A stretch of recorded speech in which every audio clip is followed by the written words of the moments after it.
Hello and welcome. आप देख रहे हैं गुड रिटर्न्स। मैं हूं आपके साथ अर्णिमा द्विवेदी। एक ट्रेड डील जो सुनने में राहत जैसी है, लेकिन हर मोड़ पर छिपा है सस्पेंस। भारत अमेरिका व्यापार समझौते की कहानी कुछ ऐसी ही नजर आ रही है, जहां एक तरफ भारतीय एक्सपोर्टर्स के चेहरे पर मुस्कान है, तो दूसरी तरफ कुछ ऐसे सवाल हैं जो किसी थ्रिलर फिल्म की तरह बेचैन कर देते हैं। और इसी बीच आ गई है मूडीज की एक रिपोर्ट, और इसी रिपोर्ट में एक बड़ा क्वेश्चन मार्क है क्रूड ऑयल को लेकर। दरअसल मूडीज एनालिटिक्स की लेटेस्ट रिपोर्ट बता रही है कि इस डील में टैरिफ तो कम हुए हैं, लेकिन कच्चे तेल को लेकर तस्वीर अब भी धुंधली बनी हुई है।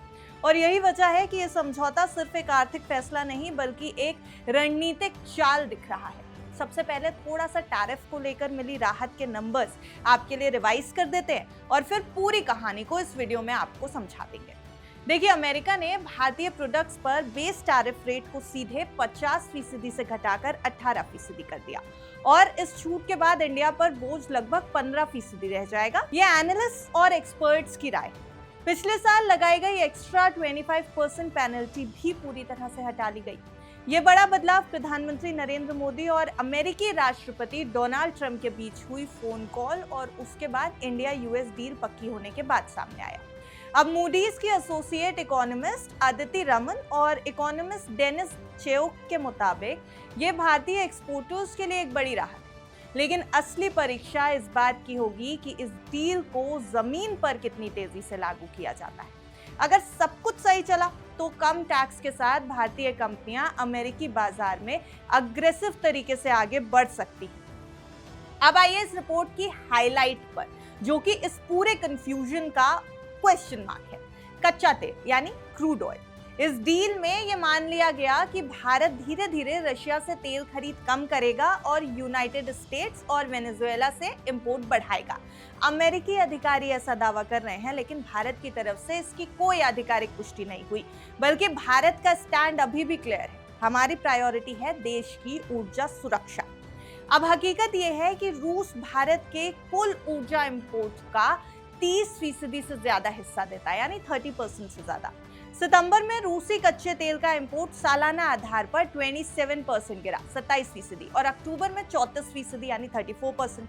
अब बावजूद इसके मूडीज चेतावनी दे रहा है कि रूस से पूरी तरह दूरी बनाना भारत के लिए महंगा सौदा साबित हो सकता है। सवाल यही है, क्या भारत इतनी आसानी से ये बदलाव कर पाएगा? देखिए, पीएम मोदी ने हाल ही में पीटीआई को दिए एक इंटरव्यू में साफ किया था कि भारत अब ताकत की स्थिति से ट्रेड डील करता है। राजनीतिक स्थिरता, बढ़ती मैन्युफैक्चरिंग क्षमता और मजबूत सर्विस सेक्टर ने इन्वेस्टर्स का भरोसा मजबूत किया है। उन्होंने ये भी बताया कि भारत अब तक कम से कम 38 देशों के साथ फ्री ट्रेड एग्रीमेंट कर चुका है। हालिया एफटीए से एमएसएमई को टेक्सटाइल, लेदर, केमिकल्स, हैंडीक्राफ्ट्स और जेम्स एंड ज्वेलरी जैसे सेक्टर्स में नई बाजार पहुंच मिली है। इसके अलावा यूरोपियन यूनियन के साथ हुई मदर ऑफ ऑल डील्स और जुलाई 2025 में यूनाइटेड किंगडम के साथ एक व्यापक बायलैटरल ट्रेड को नई रफ्तार जरूर दे सकता है।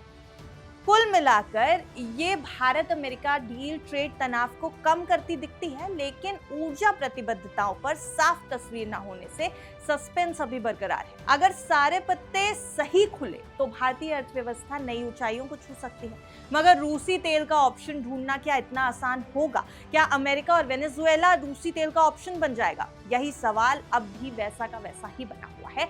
तो आप कमेंट में अपनी राय जरूर लिख लीजिए, और बाकी जो भी अपडेट होगी रशियन ऑयल पे, क्रूड ऑयल पे, वो हम आपको अपडेट्स में देते रहेंगे। इसलिए गुड रिटर्न्स को फॉलो जरूर कर लीजिए।